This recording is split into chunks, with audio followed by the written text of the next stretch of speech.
хөнгөн үйлдвэрийн салбарын хэрэглэгч маань өөрөө эргээд хүнд үйлдвэр. Хүнд үйлдвэрийнхаа хэрэглэгч нь хөнгөн үйлдвэр.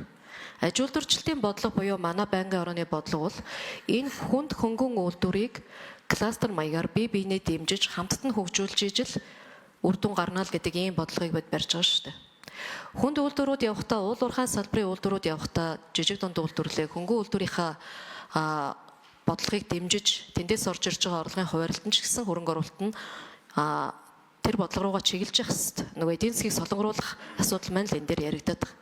Тэгэхээр яамдууд маань тусдаа бодлого, үйлдвэр технологийн паркийн бодлогоо яриад явахаас илүүтэй нэгдсэн одоо энэ кластер маягаар хөгжүүлэх асуудлаа яг байршлын хувьд давхцаж байгаа газруудад тусад нь авч үзэж одоо ярихгүй муу гэдэг зүйлийг л би хөндөж асуугаад байгаа юм л та. За ер нь бол яг хүнд үйлдвэр маань өөрөө хөнгөн үйлдвэрийн маань хэрэглэгчлээ.